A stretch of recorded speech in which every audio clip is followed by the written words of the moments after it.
Bien, buenas tardes o buenas noches ya. Bienvenidos a esta segunda conferencia del ciclo 2024 de las conferencias de la Cátedra Jaica, Universidad Nacional de La Plata. Les doy la bienvenida en nombre de las autoridades del Instituto de Relaciones Internacionales, nosotros del Centro de Estudios Japoneses. Muchas gracias por participar hoy. Y también, bueno, le doy la bienvenida al Magíster Marcelo Carballal, quien ha aceptado muy generosamente y muy gentilmente participar con nosotros el día de hoy. Hago una breve presentación de Marcelo. Él obtuvo su licenciatura en Sociología en la Universidad de Chiba, Japón. Es un ex becario de Monbusho, entiendo, ¿no? Participó, bueno, por supuesto, también se graduó de la Escuela de Idiomas de la Universidad de Estudios Extranjeros de Tokio. Y aquí en Argentina es magíster en Relaciones Internacionales por la Universidad de Belgrano, ¿no? También cursa el traductorado de japonés en la Universidad de Buenos Aires. Además de dominar muchos idiomas, ha presentado muchas conferencias respecto de cultura japonesa, ha sido incluso ha tenido cargos directivos en importantes instituciones vinculadas a la cultura japonesa en la Argentina, como el Instituto Todai, que tiene, bueno, amplio conocimiento, también en el Centro Cultural e Informativo de la Embajada del Japón. Incluso ha sido intérprete oficial, ¿no?, para la Presidencia de la Nación en algún momento y para, bueno, muchos ministerios, organismos de gobierno también, en cuanto a las relaciones bilaterales. Así que goza de una muy amplia experiencia y conocimiento. Así que, bueno, sin más detalles, pues sería muy extenso. Los dejo con Marcelo. Muchas gracias, Marcelo. Muchas gracias, Cecilia. Buenas tardes a todos. Muchísimas gracias en primer lugar, bueno, la doctora Cecilia Onarja, que tan generosamente, la doctora Cecilia Onarja, por supuesto, del Centro de Estudios Japoneses de la Universidad Nacional de La Plata, que con inmensa generosidad me supo convocar para integrar este prestigioso ciclo de conferencias 2024 de la Cátedra de Jaica. Muchísimas gracias también al señor Hiroyuki Takeda, el representante residente de la oficina de Jaica en Argentina, y a todo su equipo, que con su inmensa prestancia, con su inmensa profesionalidad, siempre nos ayudan a que todo salga mejor, ¿sí?, aquellos que colaboramos con JICA. Y también muchísimas gracias a todos ustedes que han hecho tiempo para acercarse a esta charla. Muchísimas gracias, ¿sí? Bueno, el tema que hoy nos convoca es la conciencia de lo privado y lo público, de la privacidad y la publicidad en la sociedad japonesa. ¿De acuerdo? Muy bien. Nosotros vamos a hacer un enfoque no solamente sociológico, sino también multidisciplinario, porque obviamente la sociología no puede dar solamente cuenta de este fenómeno social, sino que necesita respaldarse en otras disciplinas, ¿verdad? Bien, lo público y lo privado, obviamente, son conceptos que nos obligan a hablar desde diferentes ángulos, ¿sí? Y son conceptos que han sido moldeados a lo largo del tiempo en cada cultura, no solamente en el Japón, ¿de acuerdo? Nosotros, para rastrear el comienzo de lo que es público y lo que es privado en Japón, deberíamos remontarnos al periodo Yayoi de la historia japonesa. Es el periodo que va desde el siglo V antes de Cristo al siglo III, ¿sí?, de nuestra era. Unos más o menos 550 años de duración. Es importante precisamente porque en esta época se comienza a desarrollar la agricultura en el archipiélago japonés. Por lo tanto, ese número de japoneses que habitaba el archipiélago, cuando llegaba el momento de la cosecha, no lo podía realizar de manera individual, sino que lo tenía que realizar de manera colectiva. Japón, saben que desde siempre un país, por su geografía, por sus características climáticas, sumamente castigado por terremotos, por maremotos, por tifones, lo cual de alguna manera hacía que las cosechas, sobre todo vamos a decir, insumo principal para la subsistencia, que era la cosecha del arroz, se viera en peligro más de una vez. Por lo tanto, ante algún desastre natural, se requería la ayuda de todos, ¿sí?, de todos, para que justamente esa cosecha se pudiera sacar íntegra. Aquí entonces, aquel que por su cuenta obraba, tratando de beneficiarse a sí mismo, es decir, de llevando una parte de la cosecha para de alguna manera proveerse así, y así salvarse eventualmente de alguna desgracia, era señalado con un reproche, ¿sí? Nosotros sabemos que la cultura japonesa, la sociedad japonesa, se caracteriza por una una gran impronta de actuar en forma colectiva, ¿sí? Es decir, el bien común siempre es preservado, considerado más que el beneficio individual, y podemos citar que en este periodo de la historia japonesa empieza a comenzar esta conciencia de lo público y lo privado. Entonces, lo público pasa a ser algo como el bien común, digno de ser respetado, digno de ser valorado, y esta actitud individualista, es decir, lo privado, era censurada como algo malévolo, malvado, que perjudicaba a todos, ¿no es cierto? Muy bien.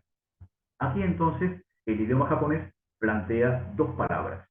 Lo privado lo denomina watakushi, watakushi, y lo público lo empieza a denominar con el término oyake. Bien, nosotros entonces sabemos que en la historia japonesa los habitantes, más allá de la fundación mítica, mitológica que tiene Japón, ¿no es cierto? Los habitantes se fueron congregando por zonas, formando grupos, familias, esas familias se fueron extendiendo y se formaron lo que se llamaron los clanes, ¿no es cierto? Cada clan, en su momento, comenzó a reivindicar la tutela de una divinidad. Hasta ese entonces el animismo era la creencia principal en Japón, lo que nosotros conoceremos después como sintoísmo, ¿no es cierto? Entonces, cada uno de esos clanes comienza a invocar para sí una divinidad protectora. Muy bien, quien era el clan principal en este momento de la historia japonesa, era el clan que después iba a devenir en la Casa Imperial de Japón, ¿sí? Y era el clan que había reivindicado para sí la tutela de la diosa del sol. ¿Por qué la diosa del sol? Y porque el sol era ese elemento que hacía germinar las cosechas, que hacía madurar el grano, era algo sumamente vital para un pueblo de agricultores. Bien, el término oyake, que significaba lo público, en realidad etimológicamente era oyake, es decir, la familia de los principales, el clan de los grandes. Por lo tanto, quería decir también la familia, lo que después fue la familia imperial, la casa imperial. Todavía hasta este momento no había constituida una casa imperial, por supuesto. Lo estamos mencionando para que lo podamos entender, ¿verdad? Entonces, lo público también comenzó a tener una connotación distinta de lo sociológicamente mencionado, ¿sí? Lo público pasó a ser también casi lo divino, casi lo más importante, casi lo absoluto, ¿sí? Contrariamente, lo privado pasó a estar en la antípoda de este concepto, es decir, era lo que no era divino, lo que era profano, lo que no se debía desear, lo que no daba dignidad, etcétera, etcétera. Muy bien. Cuando en el Japón ingresan los sinogramas, es decir, los ideogramas que provienen de China, el Japón entonces comienza a desarrollar una escritura.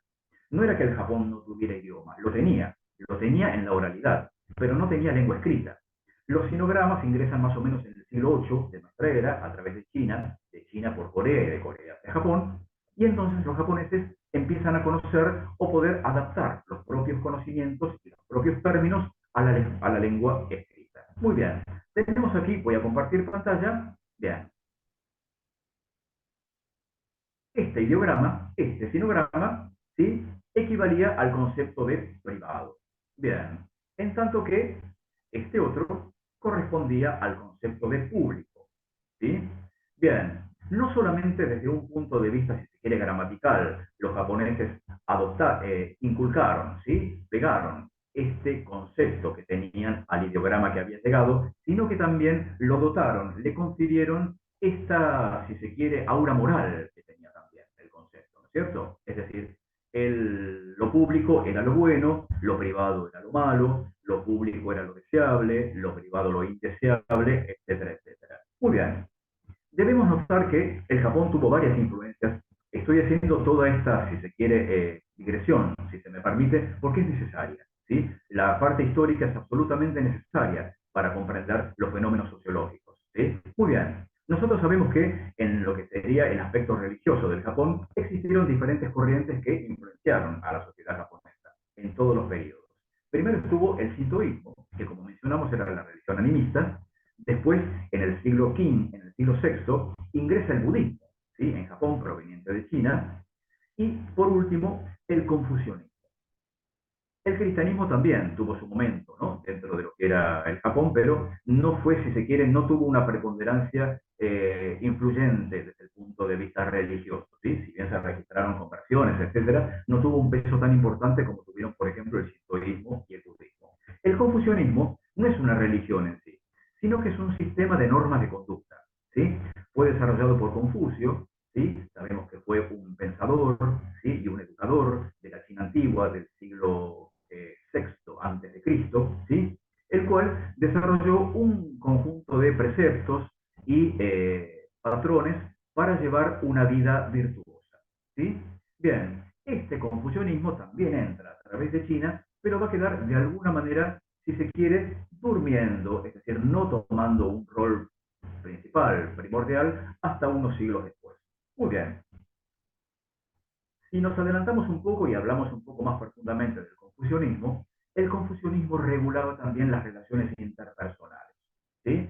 Por ejemplo, establecía que había 5 relaciones principales. Una entre soberano y súbdito, otra entre padre e hijo, otra entre esposo y esposa, otra entre hermano mayor y hermano menor, y otra entre amigo y amigo.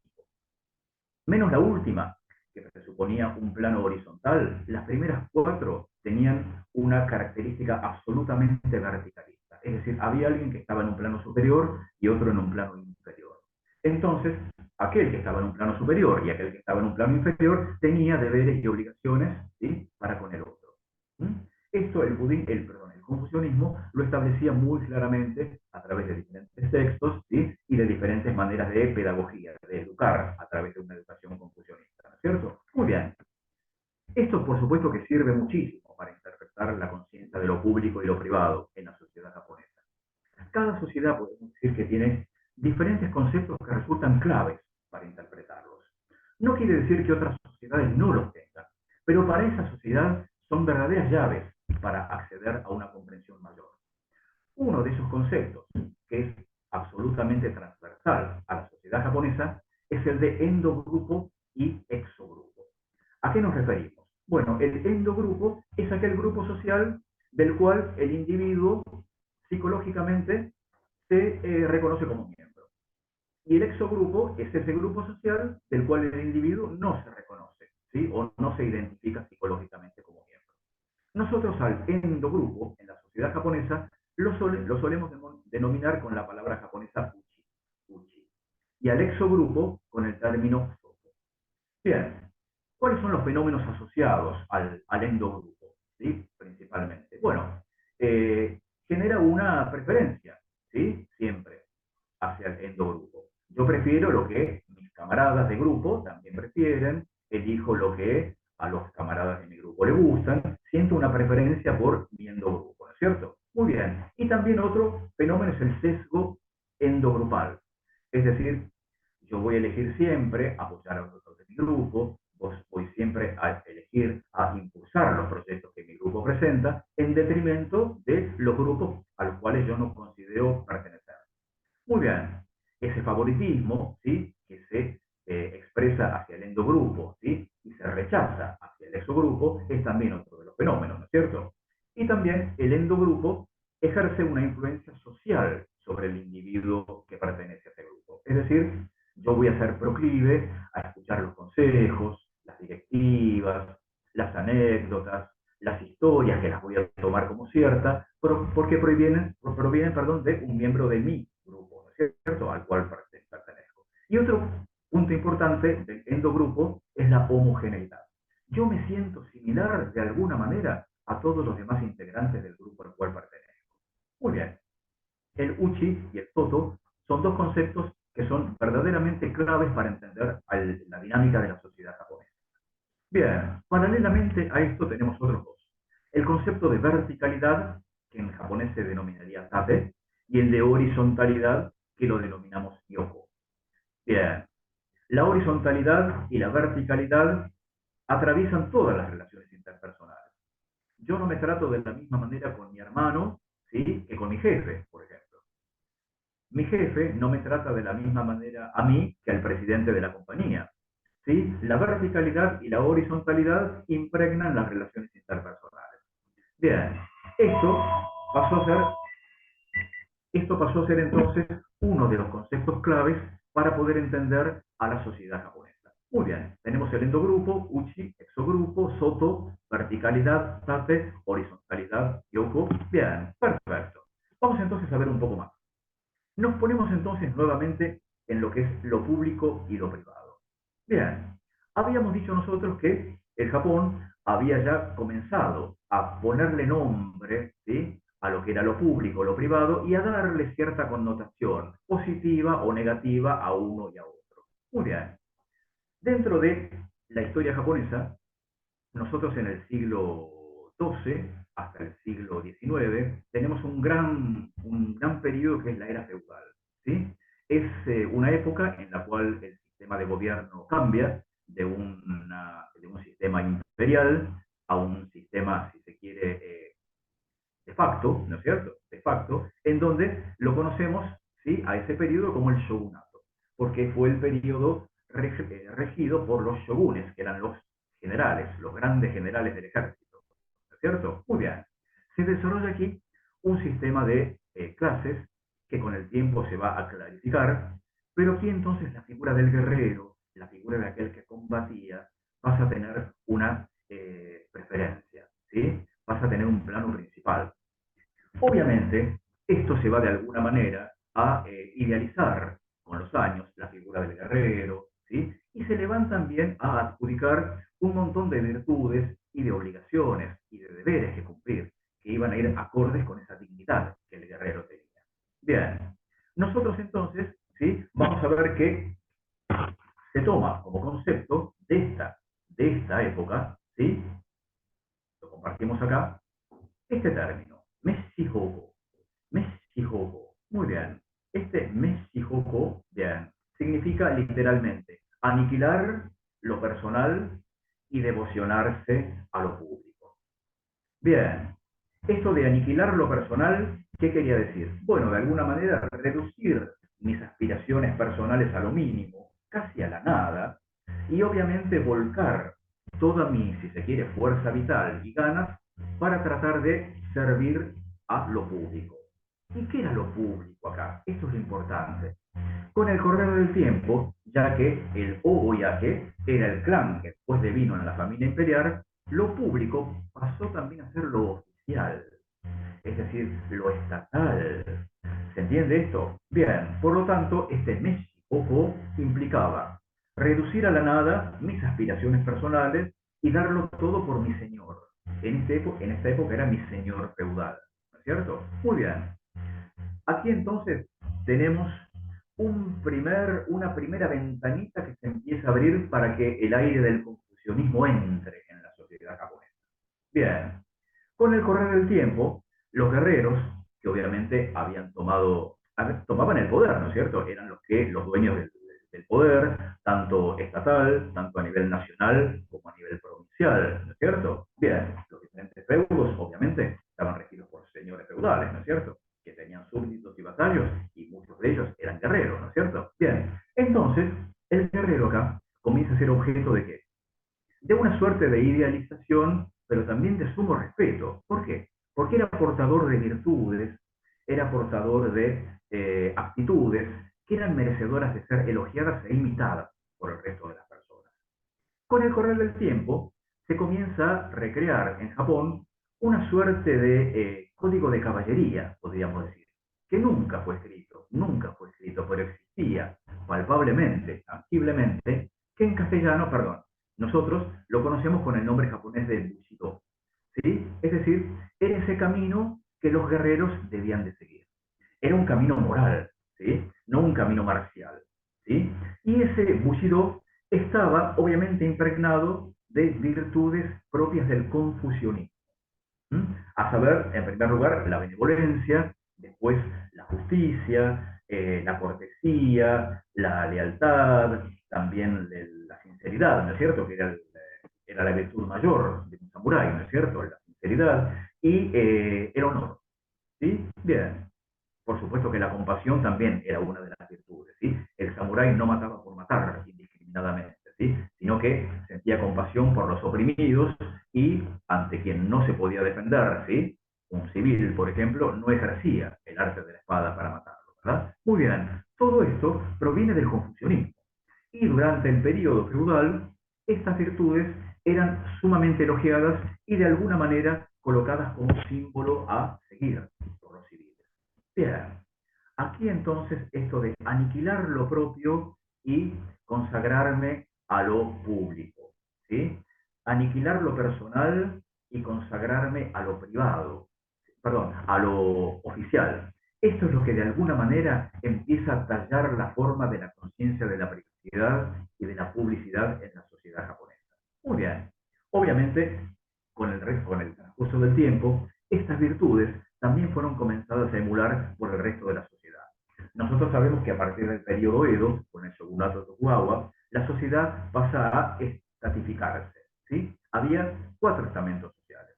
Concretamente, los guerreros, los agricultores, los artesanos y los comerciantes. Entonces, no había capacidad de movilidad social. Es decir, un agricultor se podía casar con la hija de un agricultor y nada más que con la hija de un agricultor. Lo mismo le pasaba a un comerciante, a un samurái lo mismo. La movilidad social en sentido vertical no existía. Bien, en este punto, los diferentes miembros de las clases sociales que no eran la guerrera comienzan también a emular las virtudes de los samuráis. Y entonces, en las clases menores, también empieza a impregnarse esta conciencia de, bueno, debemos reducir al mínimo nuestras aspiraciones personales y darlo todo por lo oficial, por lo público, es decir, por los señores, por el emperador, por las autoridades, etcétera, etcétera. Esto, con el tiempo, sigue de alguna manera naturalizada, bueno, progresando. Todos los japoneses en un momento vieron que debían de alguna manera servir a la autoridad y aniquilarse ellos mismos socialmente hablando. El término, a ver, la cuestión de la publicidad y la privacidad verdaderamente no entra en la escena de Japón sino hasta el año 1960. Ahí nos vamos a encontrar con que el escritor japonés Yukio Mishima publica una novela que se tituló Después del banquete. En esta novela, el autor recrea un montón de relaciones interpersonales, ¿no es cierto? Amorosas, amistosas, profesionales, dentro del marco político del Japón de aquel momento, ¿sí? Concretamente, lo pone como telón de fondo al Partido Conservador de Japón. Bien, en ese mismo año, luego que la novela es publicada, el político, ¿sí?, del Partido Conservador, Hachiro Arita, demanda a Yukio Mishima por considerar que había filtrado información y datos que le competían a él. Es decir, que estaba haciendo alusión personal a él en la novela. A pesar de no mencionarlo en nombre, a pesar de no mencionarlo en apellido, se sentía absolutamente identificado con lo que estaba sucediendo ahí. Y obviamente, sabiendo que Mishima hacía una investigación previa de todo lo que él iba a escribir en su próxima novela, era de esperar que Mishima había tenido un cierto conocimiento, ¿sí?, del Partido Conservador, de los tejes y manejes propios del partido, y los había volcado para darle una especie de escenario a su novela. Bien, la Corte de Justicia de Tokio, ¿sí?, en ese mismo año falla en contra de Mishima y a favor de Arita, y es el primer caso dentro de la jurisprudencia japonesa de un fallo, ¿sí?, a favor del derecho de la privacidad. Bien, cuando nosotros hablamos de privacidad y publicidad, en realidad lo que más nos toca, lo que más nos importa es la privacidad. No nos importa tanto qué tan pública es la cosa, sino qué tan privada es. No alzamos la voz por una, si se quiere, violación, intrusión a la publicidad, pero verdaderamente somos muy sensibles cuando hay una intrusión a la privacidad, sobre todo si es la propia, ¿no es cierto? Muy bien. ¿Por qué yo estoy tocando este tema? Bueno, porque fue el tema de mi investigación de mi tesis en Japón. ¿Por qué yo elegí este tema para investigarlo? Bien, me sucedió esto cuando yo era estudiante, cuando yo era veinteañero, ¿sí?, en Japón. Yo a uno de mis compañeros japoneses, yo solamente tenía compañeros japoneses, a uno de mis compañeros un día le conté algo. Le conté un secreto, le conté un secreto. Bien, al día siguiente toda la clase lo sabía. Bien, Esto no era que yo estuviera mal quitado con el resto de mis compañeros, sino que elegía uno en particular para confiarle algo y me abrí el corazón a él. Entonces ahí algo se me empezó a disparar. Lo primero que pensé fue esto: la privacidad en Japón no existe. Obviamente, bajando los decibeles, ¿no es cierto? Bajando un poco a tierra y con espíritu de investigador, me empecé a dar cuenta que yo estaba hablando de dos cosas distintas, o sea, de dos categorías distintas, claramente distintas. Una cosa es la privacidad y otra es el secreto. ¿Sí? ¿A qué nos lleva el secreto? ¿Qué importa el secreto? Sencillamente es un compromiso. ¿Sí? Y es un compromiso, si se quiere, no firmado, no es un contrato. ¿Sí? No es que yo firmé y hice firmar para que se guardara silencio, no, sencillamente yo apelé, si se quiere, a la, vamos a decir, a la prudencia de mi interlocutor, nada más. Por lo tanto, privacidad y silencio no son sinónimos. Esto es lo primero que me di cuenta investigando. Después entonces me empezaron a dar ganas de ver, bueno, ¿y qué es lo privado para los japoneses? ¿Qué implica la privacidad para los japoneses? Bueno, obviamente recurriendo a los métodos de investigación sociológica, empecé en primer lugar a hacer encuestas. Hice más o menos unas 1000 encuestas, ¿sí? A diferentes personas, todos japoneses, de diferentes profesiones, tanto varones como mujeres, todos residentes en Japón, japoneses residentes en Japón. Bien, más o menos lo dividí esto en cuatro franjas etarias: de 18 a 20 años, de 20 a 30, de 30 a 40 y de 40 a 50. Me centré en este grupo, es decir, mi unidad de análisis fueron estos individuos japoneses con estas características. ¿Sí? Muy bien. Entonces yo empecé, digamos, a preguntarle en el cuestionario, ¿no? El cuestionario anónimo, absolutamente anónimo, ¿sí? Y había que contestar sí o no, ¿sí? Diferentes cuestiones. Obviamente yo abordé todo desde mi concepto de argentino. ¿Qué era para mí una intrusión a la privacidad? ¿Qué era si se quiere, violación, algo sensible propio de mí?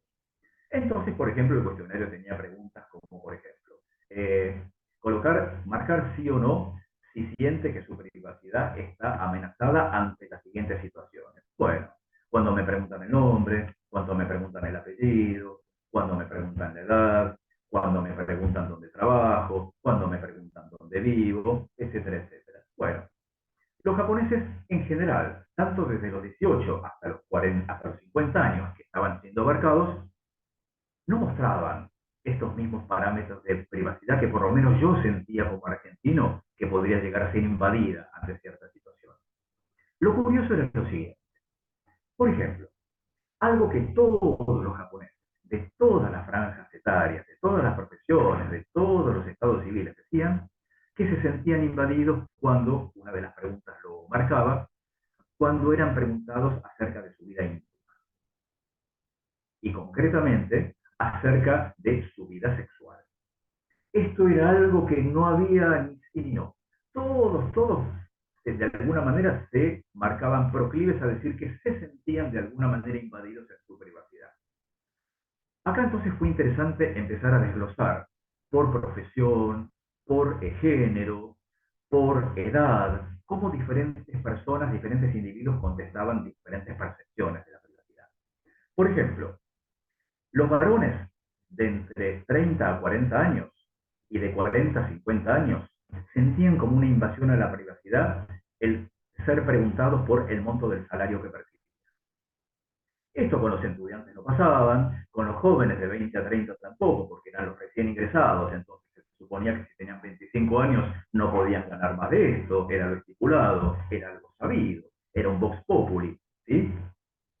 Por ejemplo, ¿sí? Con respecto a el puesto que tienen, ¿no es cierto? ¿Qué puesto ocupa? ¿Sí? Los varones de 40 a 50 años sentían que esto era una invasión a la privacidad.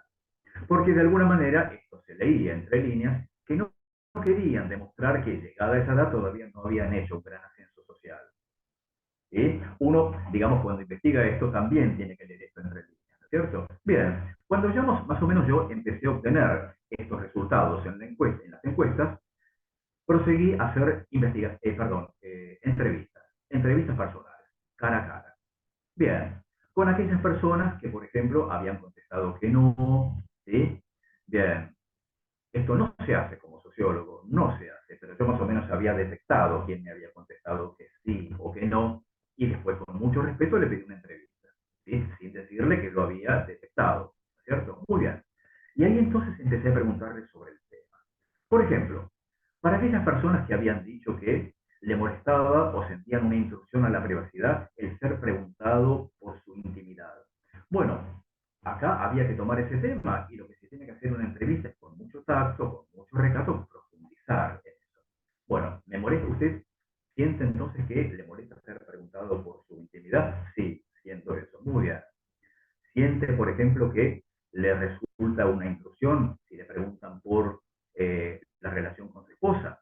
Bueno, ¿siente una intrusión que le estemos preguntando por, no sé, sus relaciones maritales? Bien. ¿Siente, por ejemplo, vamos siguiendo todavía profundizando, le molesta que le pregunten sobre, por ejemplo, la frecuencia con la que mantiene relaciones sexuales con su esposa? Bien, entonces acá se van dando diferentes guaritos, ¿no es cierto? Bien. Lo que podemos decir que más o menos un 92% de los encuestados y entrevistados contestó en que para el japonés, ¿sí?, le molesta, se siente invadido cuando se le pregunta por su intimidad, ¿sí? Un 92% fueron, perdón, un 91% fueron mujeres y un 89% fueron varones, ¿sí? Bien, esto es algo interesante. Esto es algo interesante porque a veces nosotros en nuestra concepción de privacidad tenemos muchísimas más cosas. Por ejemplo, ¿cómo te llamas, Marcelo? ¿Y tu apellido? ¿Para qué lo querés? Yo contesto con una pregunta. Acá me paro. ¿Por qué? Porque hay, si se quiere, una atmósfera de duda, de desconfianza, ¿no es cierto? De que se pueda tomar en burla mi nombre, ¿sí? Que eso sería una molestia, ¿no? Psicológicamente hablando. Por lo tanto, ya, por ejemplo, que me pregunten por el apellido, bien, lo disfrazo. No, López, listo. Por ejemplo, ¿no es cierto? Para no cortar la conversación. Muy bien. ¿En dónde trabajas? En una oficina. ¿Sí? Yo ya voy sintiendo que para mí, para el ser argentino, hay muchas cosas que yo siento, ¿sí?, que constituyen un avance sobre mi privacidad.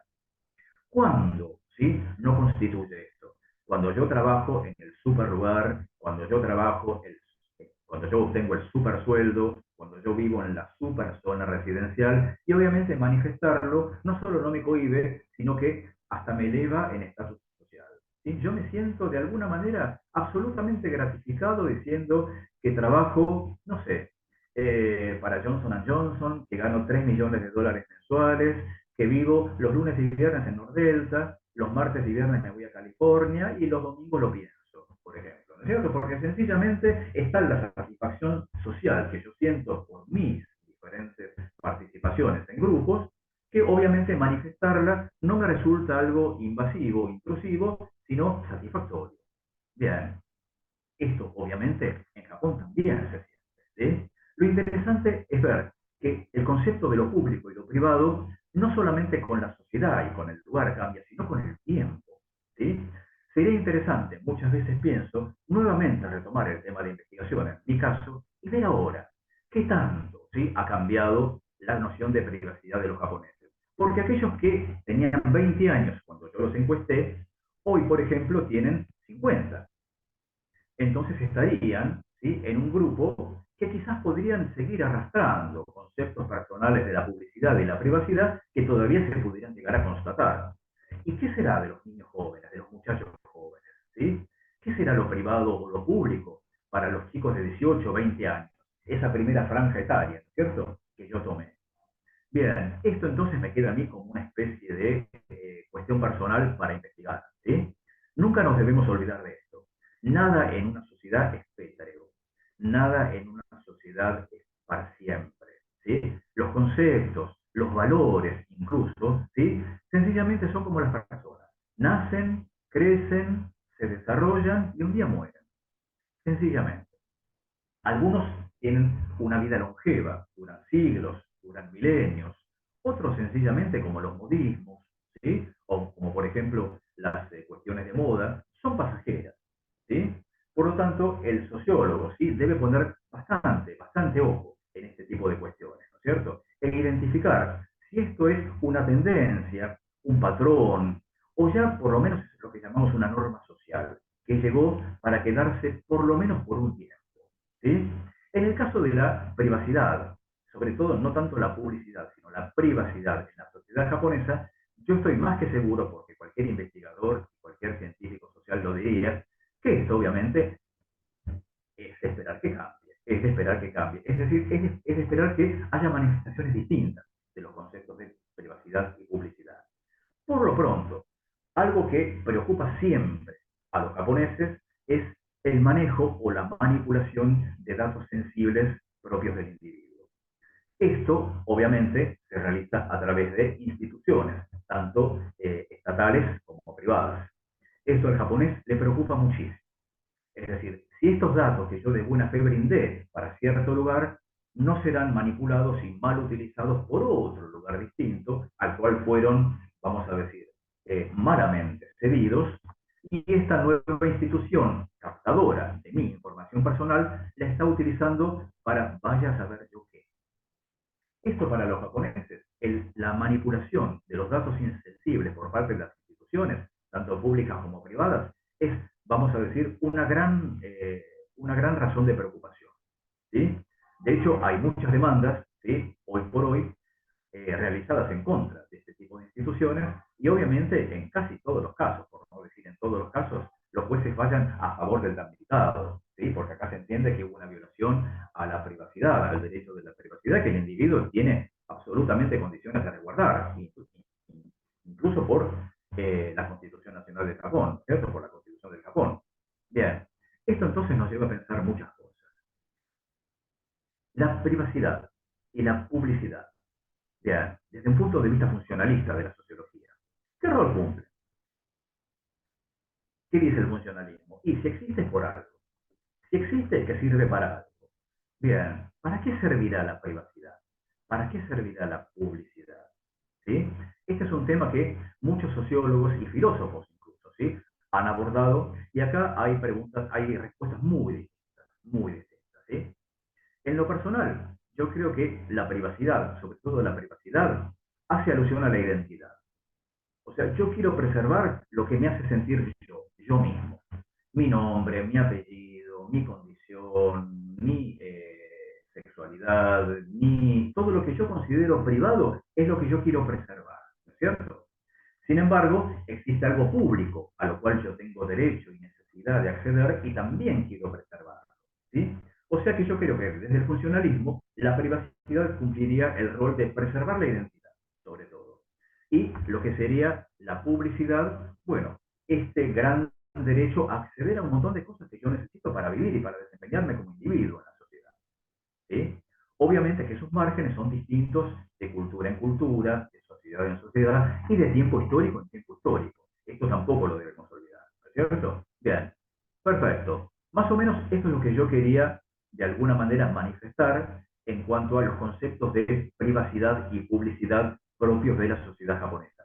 Yo creo que en el auditorio hay muchas personas, que conozco nombres, conozco personas, que han tenido la experiencia de estar en Japón, de vivir en Japón e incluso de estudiar en Japón. Por lo tanto, yo creo que deben tener alguna, vamos a decir, algún aporte muy importante, muy valioso que realizar a colación del tema que hoy estamos tratando.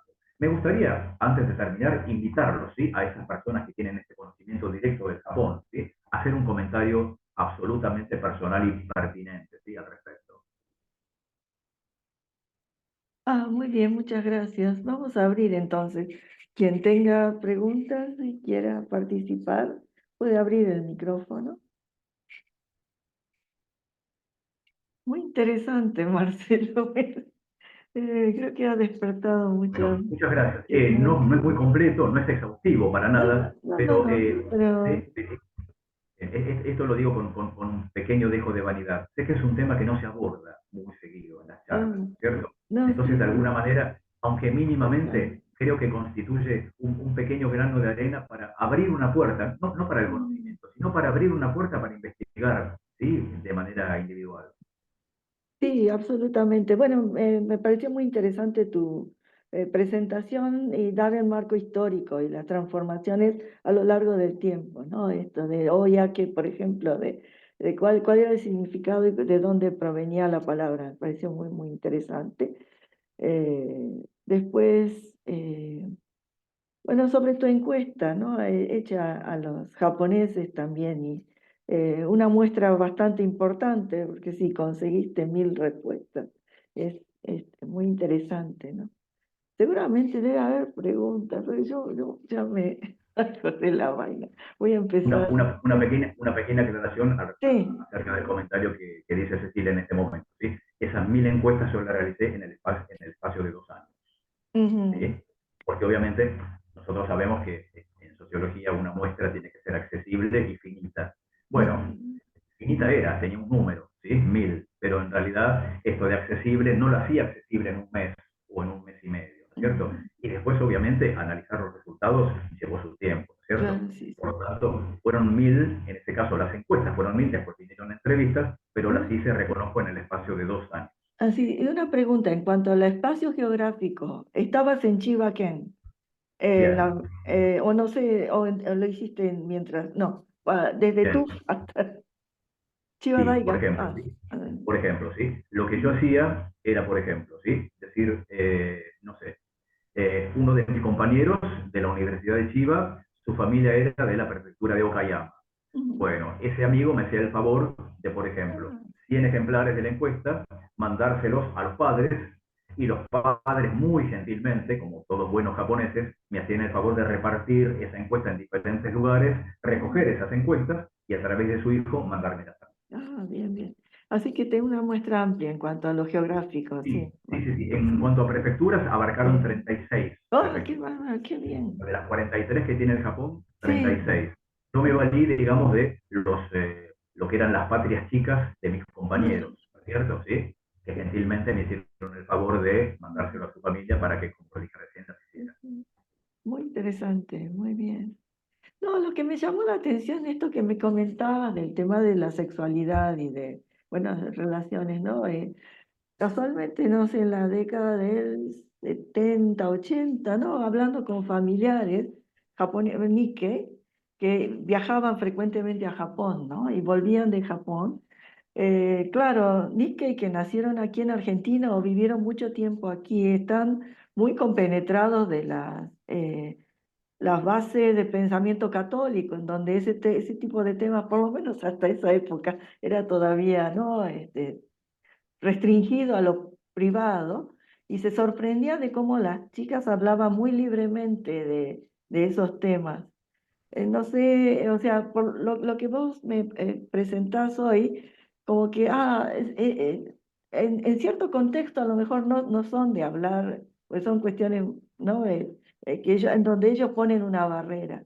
Sin embargo, comparado quizás con la Argentina, no sé, aquí obviamente que era mucho más privado. Ahora lo podemos ver en los medios de comunicación masiva hablando abiertamente, ¿no? Pero Por 30 supuesto, años claro que atrás esto no era tan así. exactamente, Mm, exactamente. ¿Sí? Lo que, por ejemplo, comparando con estudios recientes, vemos es que el tema, por ejemplo, de la intimidad en Japón sigue siendo una constante, ¿cierto? mm, ¿Sí?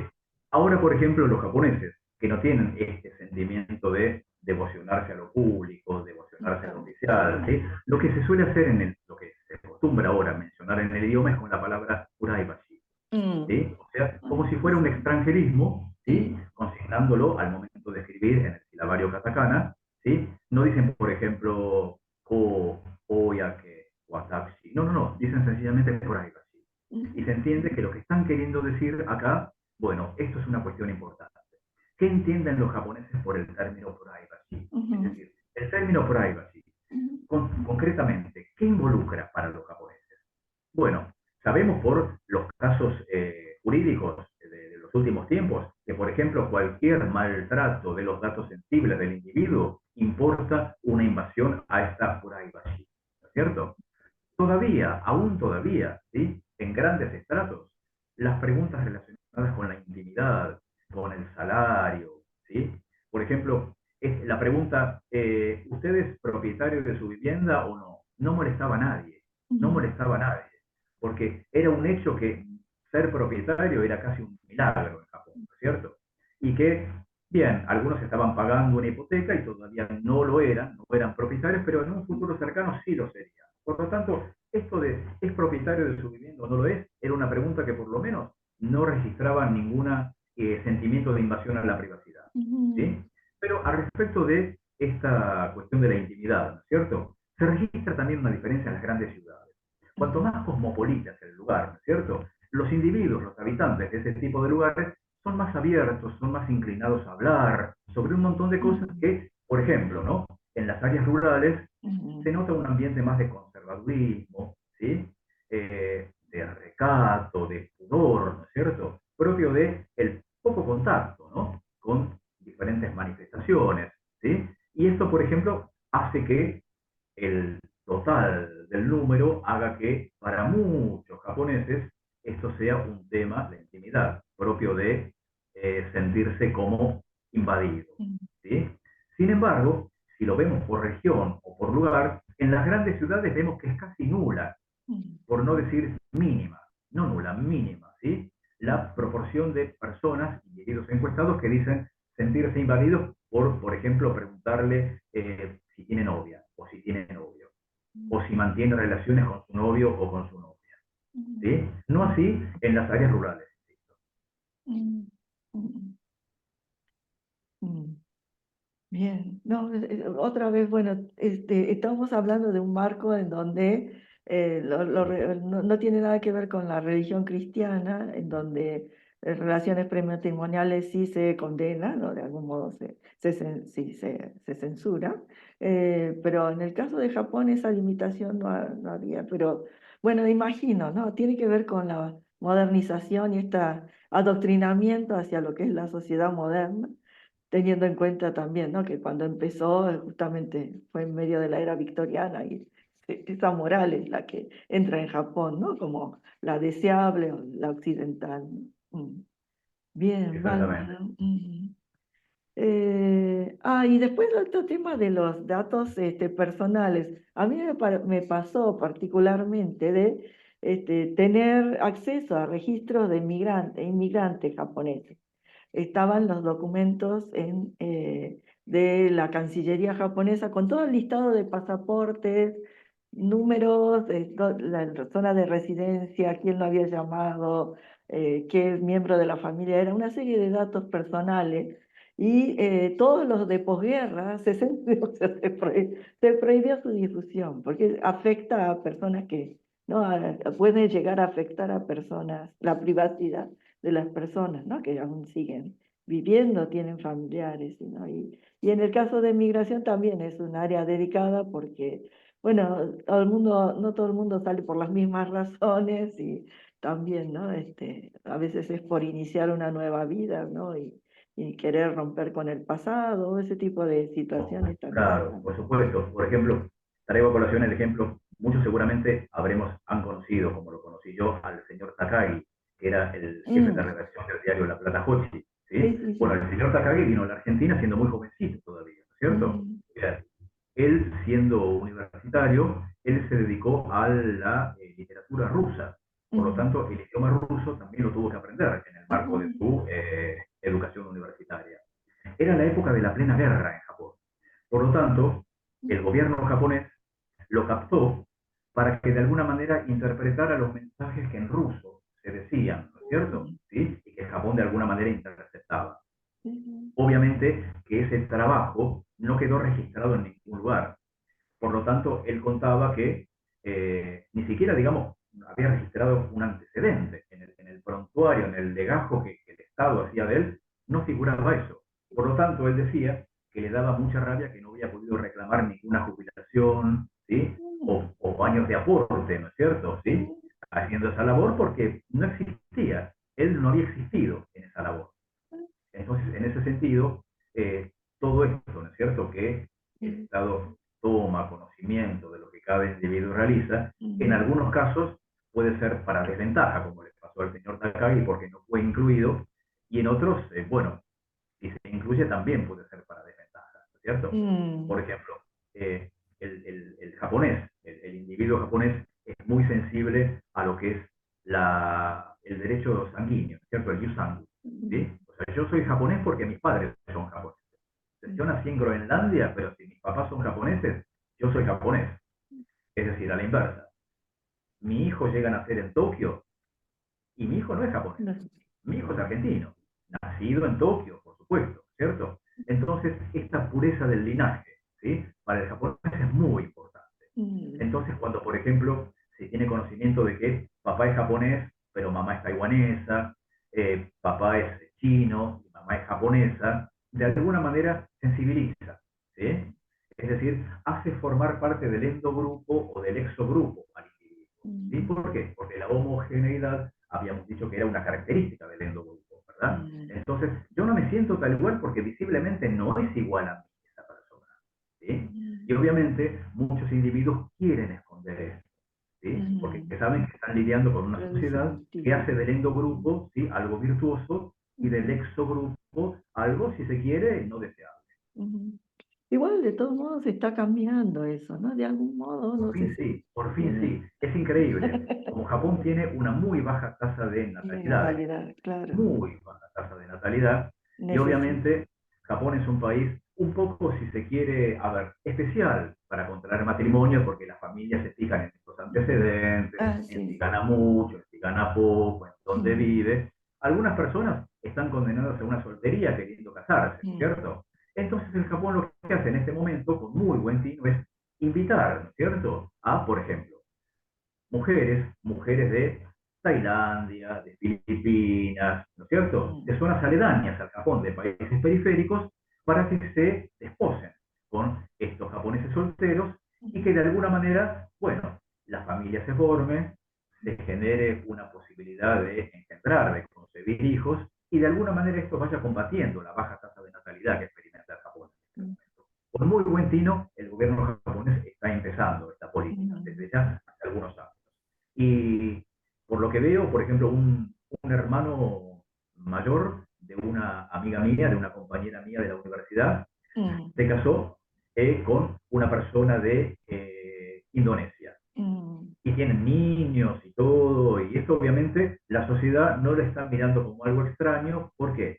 Porque lo oficial ha dado una directiva y este ser japonés hace que uno de alguna manera acepte, se pliegue a la directiva de lo oficial. Esto, bueno, sí, de la obediencia hacia lo público, o sea, no como aplacar lo privado y venerar lo público, ¿no? El bien común, eso. Sigue siendo fuerte, ¿te parece? ¿Vos tomás contacto con japoneses más Sí, sí. Cuando yo le digo que recientes? me gradué de una universidad nacional, Sí. bueno, son bocas abiertas, ¿sí? Elogios, ¿sí? Dudas. Qué bárbaro, ¿cierto? Qué grosso, diríamos nosotros acá, ¿no? En Argentina, en Buenos Aires. Bueno, es eso, ¿cierto? Y cuando yo digo, por ejemplo, que trabajé en NHK, que es el canal público Claro, de la sí, sí, televisión, sí. bueno, también más todavía, ¿no es cierto? ¿Y qué genera este asombro, esta veneración, esta devoción en los individuos? El hecho de que esa entidad, esa institución, sea pública, sea estatal. Sí, sí, sí. Esto todavía hay una suerte de fetiche, ¿no? Con lo Mm, público, con lo estatal. Sí, esto se mm. constata en muchas ocasiones. Claro, sí, sí, sí, sí, sigue siendo fuerte, sigue estando presente. Es muy interesante, digo, porque siempre uno contrasta, ¿no? Con su propia realidad aquí en Argentina y podría ser un poco más parejo, ¿no? Son los Claro, extremos, claro, quizá, de la claro. concepción de lo público, ¿no? No importar, o sea, Claro, por no dar la suficiente importancia, quizá a lo no, por común, ejemplo, a lo cuando yo le público. contaba a mis amigos que mi mamá era docente en la universidad pública, Mm. me decían, pero ustedes son ricos, ¿no? Me decían, Ah, ustedes, sus familias son ricos, ¿no? ¿Por qué? Porque de alguna manera lo traspolaban a su propia realidad, claro, se ¿cierto? asocia a ¿Sí? eso, Lo sí. mismo con las profesiones. Por Mm. ejemplo, en Japón, ¿no es cierto? Ser médico, ser Sí, abogado, ¿sí? sí, Esto sí, presupone un prestigio social enorme, incluso ser profesional, docente. O sea, ser docente, no cualquiera es docente, claro. ¿sí? Nosotros recordemos que, por ejemplo, cada universidad nacional tiene Mm, diferentes facultades: agronomía, arquitectura, todas las universidades nacionales tienen las mismas facultades, ¿cierto? Pero todas tienen facultad de educación, porque de ahí van a salir los futuros docentes de esa prefectura y del resto del Japón. Todas las facultades, todas las universidades nacionales tienen facultad de educación. ¿Por qué? Porque sumamente es prestigiosa la profesión de docente. No, además, hasta la enseñanza primaria requiere de un título universitario, que es todo un Pero tema, sí. esto es increíble. O sea, hasta la maestra de jardín de infantes tiene título universitario. O sea, yo por haber, por ejemplo, haberme graduado de una universidad japonesa, no me habilita eso a enseñar en una universidad japonesa. Yo tengo que tener un título aparte que sea profesor para la materia especial que yo quiero dar. Sí, sí, bueno, yo también asistí a una facultad de educación de ciencias sociales y muchos de mis compañeros aspiraban a ingresar al listado de docentes de la prefectura de donde ellos eran originarios, y el título de maestría les servía de puntaje para poder presentarse, ¿no?, a ese examen para poder ingresar a la docencia, sí. Sí, sí, así que sí, es verdad. O sea, el prestigio de lo nacional, es decir, de lo Sí, estatal, de lo público, todavía tiene mucho peso en Japón. sí, sí, sí, sí, verdaderamente, sí.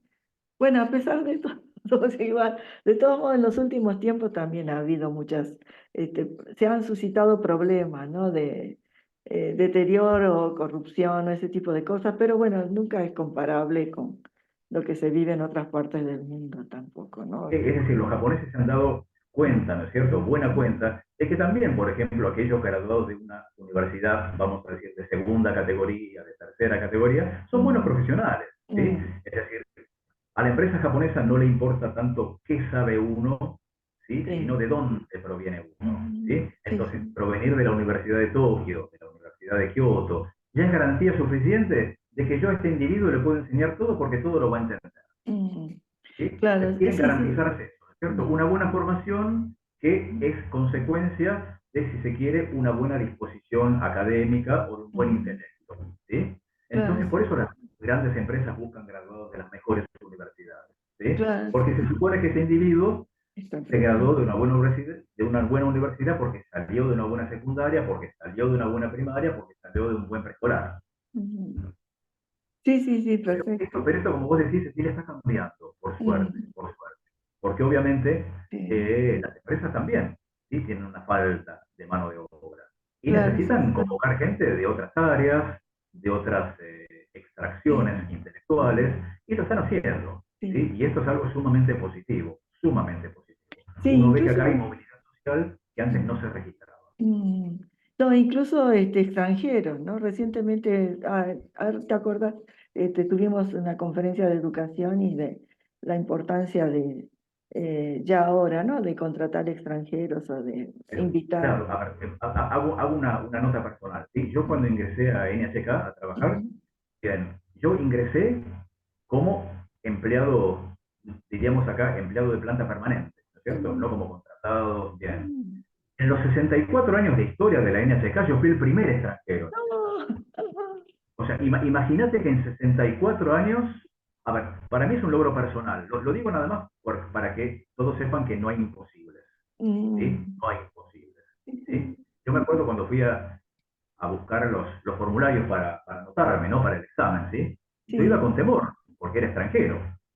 Y a la señorita de la recepción yo le dije, bueno, yo soy estudiante de la Universidad de Chiba, ¿sí?, soy argentino, no japonés, quisiera preguntar si yo puedo de alguna manera presentarme, ¿no?, a los exámenes para DNHK.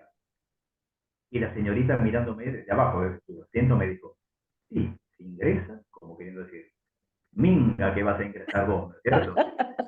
Bueno, las cosas cambian, ¿sí? Pero lo que tiene el Japón es algo sumamente maravilloso, que yo siempre lo elogio, ¿sí? Son absolutamente legales. Si mi examen es de 70, bien, no es de 50, no me van a tachar la nota, no me lo van a cambiar. Si uno ingresa, lo hacen ingresar, ¿sí?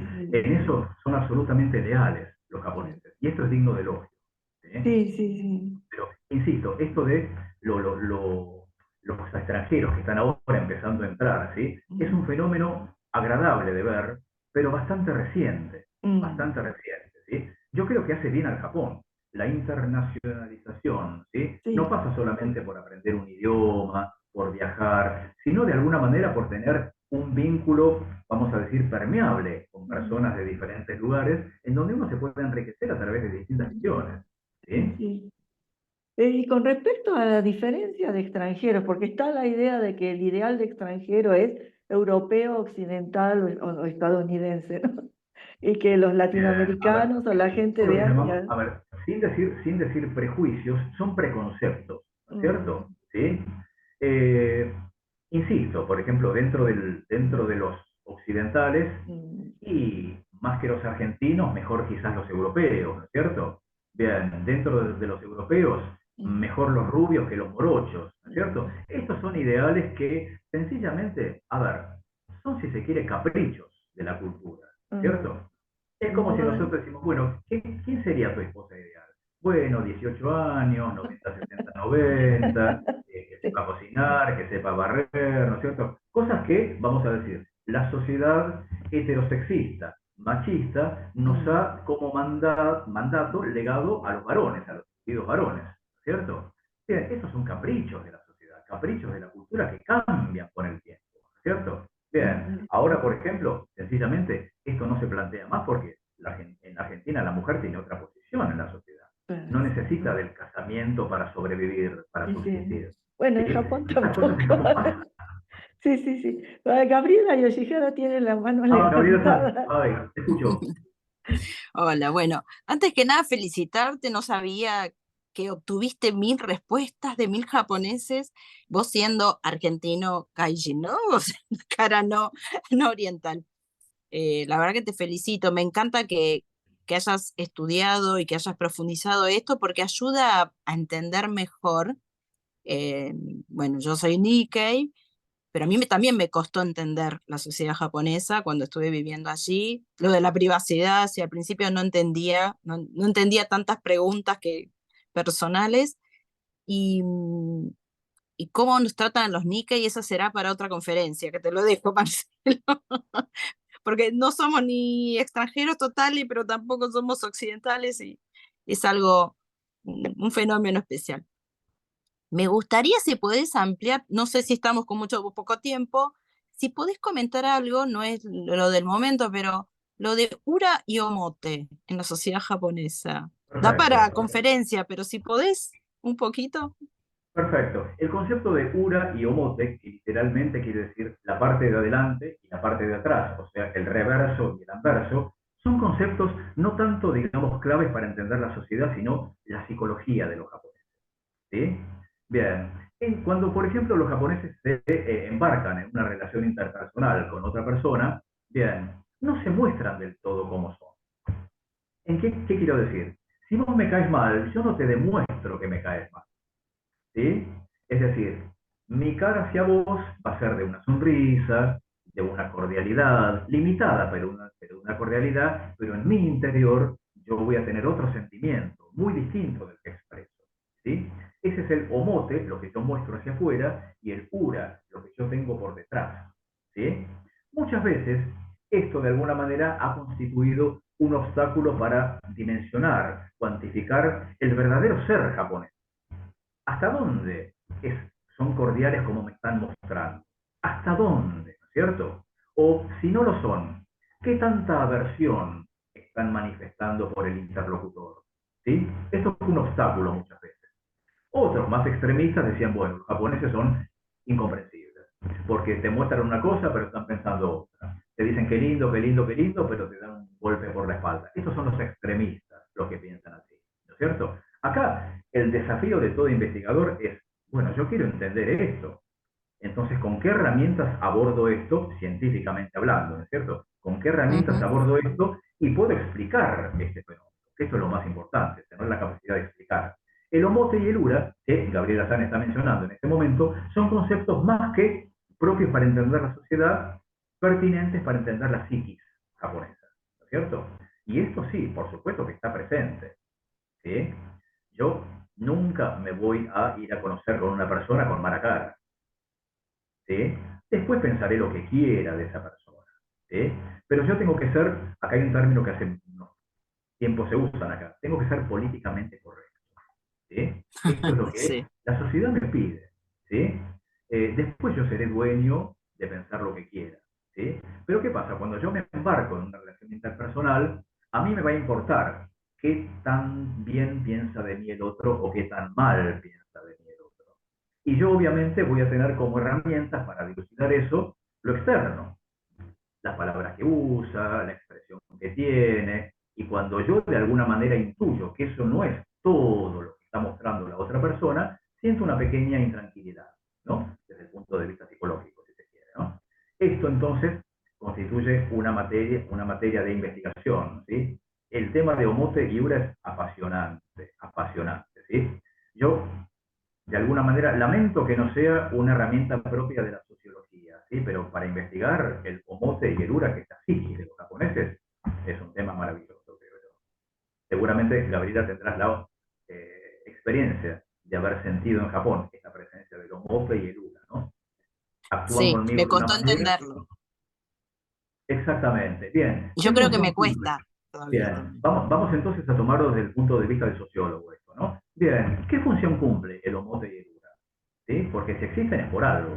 ¿Sí? Deben existir para algo, ¿no? Dice el funcionalismo de la sociología. Bien, recordemos que Japón, en toda su historia, ¿sí? Sufrió todo tipo de calamidades. ¿Sí?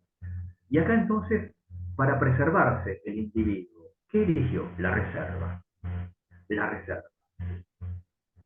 Por ejemplo, la gente de Kioto es reservadísima en Japón. Es hiper reservada. Vos a una persona de Kioto le preguntas qué hora es y te dice, no serán las 7. Te contesta con una pregunta. Te contesta con una pregunta, sencillamente. ¿Sí? ¿Por qué? Porque la antigua capital fue escenario de pasadas, venidas, invasiones, ataques. Por lo tanto, había gente desconocida y malintencionada para con uno en todos los tiempos. Entonces el individuo de Kioto socialmente aprendió a preservar, ¿sí? Y desde lo lingüístico, ¿cómo se preservó? No dando información, no dando información, no dando información, sencillamente, ¿sí? Y esto de el omote y el ura, que seguramente como a todos los que tuvimos la experiencia de Japón nos costó entender, de alguna manera está dando cuenta de que el japonés es reservado porque quiere preservarse, ¿sí? ¿Por qué? Porque el mostrar los sentimientos abiertamente, ¿sí? El ser efusivo, de alguna manera lo hace vulnerable al individuo. Y esto es lo que obviamente el individuo quiere evitar. Quiere evitar. ¿Para qué? Para preservarse, para subsistir, para sobrevivir. Cumple esa función, ¿sí? La supervivencia. Reservarse para poder vivir, para no ser atacado, para no resultar vulnerado. ¿Sí? Un comentario, nos pasa en las Sí. clases a nosotros, ¿no? ¿Por qué los chicos japoneses no participan? Uno tira una pregunta y nadie quiere contestar. Es el temor a Sí, equivocarse y que todo el es mundo verdad. Mm, mm. Sí, lo sí. Esto critique. que uno pedagógicamente quiere combatir siempre como docente, ¿no? Porque de Sí, alguna sí, manera esa pregunta puede ser un aporte, un disparador para que todo el resto piense, ¿cierto? sí, sí. Esto, sí, los chicos japoneses de alguna manera se les veda, ¿no? Se les veda esto y lo Mm. restringen, Pero lo reprimen a veces, ¿no? Y uno sencillamente tiene que, de alguna manera, adaptarse a esta situación, ¿no? A mí me tocó enseñar en Japón, ¿cierto? Como profesor de idiomas, y yo veía esto, la escasa participación, no el escaso interés, porque todos estaban interesadísimos en lo que yo decía, pero nadie explicaba, se explayaba, se pronunciaba mm, sobre nada. mm. Sí, pero bueno, Igual eso. les hago un comentario positivo, si bien es algo pequeño, pero el año pasado vinieron un grupo de 10, 12 estudiantes japoneses, más o menos en sus 22 años, y sorprendentemente preguntaban de todo. Yo dije, ay, bueno, está cambiando, quiere decir que está cambiando, las nuevas generaciones están cambiando. Me llamó mucho la atención porque preguntaban muchísimo sobre Bien, cultura argentina, ¿no? Pero todo el perfecto, grupo. perfecto. No, clarísimo. Nosotros sabemos que, por ejemplo, en los últimos años la condición económica del Japón cambió para bien, de una manera vertiginosa. Por lo tanto, el viajar al exterior ya dejó de ser un sueño para muchos japoneses. claro. Comenzó a ser una realidad, ¿sí? Y los japoneses sabemos que les gusta mucho viajar. Por todas las estadísticas de turismo que tenemos en el mundo, los grandes Mm, turistas del mundo son japoneses, ¿cierto? Por lo tanto, también es notorio que hayan querido venir hasta Argentina, que es el otro lado del mundo, ¿no? No trayéndonos sí. más que quizás la curiosidad, las ganas de conocer, las ganas de saber. Nosotros acá también como sociólogos nos deberíamos fijar, bueno, este individuo, ¿de dónde viene? Bien, ¿será de una ciudad? ¿Será del campo? ¿Por qué? Mm, Porque obviamente en la ciudad tenemos más roce con lo internacional y son más, si se quiere, las oportunidades que el individuo tiene de sentirse permeado, ¿no? Mojado, empapado por diferentes manifestaciones de culturas extranjeras y querer dar un paso hacia otro país. ¿Sí? Esto no quita que la gente del campo no le guste viajar, para nada, ¿sí? Pero mucho más propenso es el individuo de la ciudad a tomar este tipo de decisiones. ¿Sí? Obviamente, acá ese temor a no comunicarse, ¿sí? Está desapareciendo en los japoneses. Antes el japonés, si no era, por ejemplo, a China, que podía escribir en ideogramas y comunicarse con el mozo, ¿sí? O en Corea, que sabía que por la experiencia colonializadora que había tenido Corea del Japón, había mucha gente que entendía japonés. Si no era esos destinos, el japonés no viajaba. Y si mm, viajaba, viajaba en tour, en donde la mm, comunicación estaba garantizada por un guía. Y ahora los japoneses se están soltando, ¿sí? Muchas veces no, varias veces, tuve ocasión de, en la calle, escuchar a dos personas japonesas, turistas, hablar y no saber qué hacer, no saber qué pedir. Y yo muy gentilmente, ¿sí? ¿Sí? Para evitar infartos, ¿sí? Me acercaba, le decía, mire, yo entiendo japonés, y yo viví en Japón muchos años. Y la sorpresa, pasada la sorpresa, bueno, yo me daba cuenta de que habían venido sencillamente por curiosidad a la Argentina, no sabiendo el idioma, sencillamente con algo que los impulsaba a tomar esa decisión, que era, por ejemplo, el gusto por el tango, el gusto por las cataratas del Iguazú, o lo que fuera, y sencillamente se habían acercado a la Argentina, quitando, ¿no es cierto? Venciendo este temor de no entender el idioma y no poder comunicarse. Está cambiando esto en Japón, ¿sí? Y esto lo vemos en gente indistintamente de la procedencia, ¿sí? Tanto urbana como rural. Por lo tanto, adhiero a lo que dice Gabriela Sanz. gracias, Marcelo. Por favor. Muy bien, hay unos minutos más. Nadie quiere hacer preguntas, hay muchos. Ah, Marcelo mismo dijo que hay otros con experiencias en Japón, si quieren participar. No los puedo ver. Buenas noches. No sé Buenas si se noches. escucha. Ah, sí, sí, Emanuel. Sí, Sí, bueno, la Adelante. verdad, profe Marcelo, un lujo escucharlo gracias. impecable. Perdón. Se me ocurren muchas preguntas en realidad porque pienso que es un tema muy profundo, digo, ¿no? La verdad que por lo menos uno se queda pensando muchas cosas, pero me quedaron como dos preguntas dando vuelta con el tema de qué le pasa por ahí a la persona que obviamente nació y se crió ahí, con el tema del individuo, qué pasa con la identidad y lo individual en ese contexto, si hay alguna evidencia o es muy duro, digamos, esta tensión que puede haber, que creo que también está en otras partes del mundo, pero bueno, por lo que usted nos dijo, es bastante fuerte el tema de la presión. No, no quiero decir presión porque no sé si Entendido, clarísimo, se siente. clarísimo, Ah, clarísimo, bueno, perfecto. clarísimo. Y Bien, sí, bien. En la sociedad, ¿sí? Pertenecer a un endogrupo en Japón, a un endogrupo es importante. Y lo más triste no es no pertenecer a otro grupo, es mm, pertenecer a ese grupo y no encajar en ese grupo. Esto ah, es bien. tristísimo, ¿sí? Hay un dicho, un refrán japonés que dice, Deru kui bautare, la estaca que sobresale se martilla. Parejito todo, es absolutamente gráfico este refrán. Todos Sí, sí, tenemos que ser iguales porque no te martillamos. ¿Qué quiere decir esto? La sociedad ejerce lo que se llama cohesión. ¿Sí? Cuando alguien se está por salir del redil, la sociedad de alguna manera, ¿sí? Le dice, no, no podés ser así. No, mujer, a ver, ¿cómo vas a llevar la minifalda tan corta? Pará, sos mujer, sos decente, vas a ser madre. O sea, te manda todos los mandatos sociales para de alguna manera ejercer una cohesión y que vos te achiques en el molde. ¿Sí? Bien.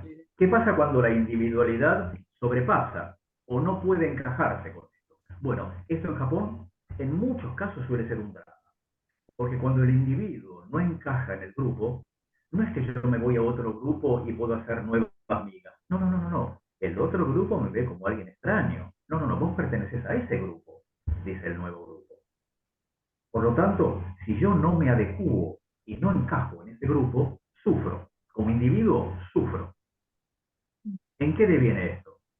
En problemas, perdón, en problemas psicológicos, psiquiátricos, muchas veces, y es muy triste decirlo, en suicidios. ¿Sí? Y en muchos casos el individuo es más fuerte todavía, ¿y qué hace? Bueno, va a contramano de la sociedad, sufriendo, ¿sí?, toda la coacción que la sociedad empieza a ejercer sobre él. Y en otros casos, si dice, no, esto para mí es demasiado, se va a vivir al extranjero. Pero vivir en Japón no pudiendo adecuarse al endogrupo es materia de sufrimiento, es jorobado, por no decir un término menos elegante. Sí, ¿Sí? sí. Está plagado de casos concretos, ¿sí?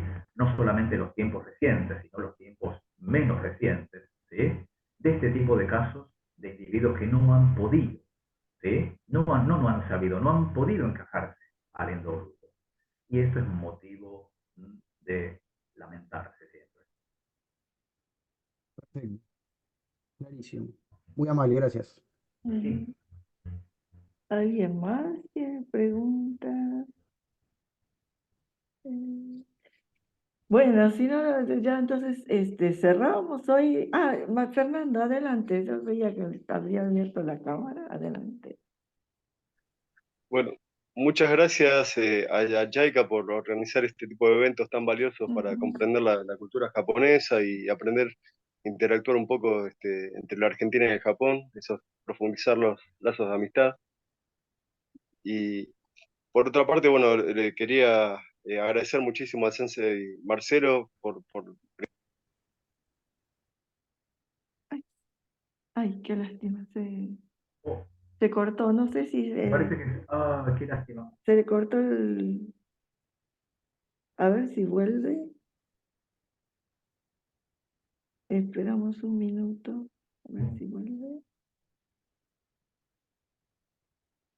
Sí, no sé qué. ¿Es conocido esta persona tuyo? Era... Un ex alumno mío de idioma japonés, un ex Sí, sí, alumno. sí. Porque puso un mensaje en el chat al principio, me parece, saludándote. Ajá, ajá. Y por eso pensé, qué lástima. Bueno, ahí Sí, se lamento. cortó la comunicación. Bueno, sí, ya casi no queda tiempo. Te agradecemos, Marcelo, por esta presentación No, a magnífica. Nos ustedes, ha por dejado favor. pensando. Yo creo que hay muchos insumos para después, Gabriela, bueno, va a tratar sobre cuestiones jurídicas y legales, y esto de lo público y lo privado también es un elemento importante, ¿no? Tenerlo en cuenta como base.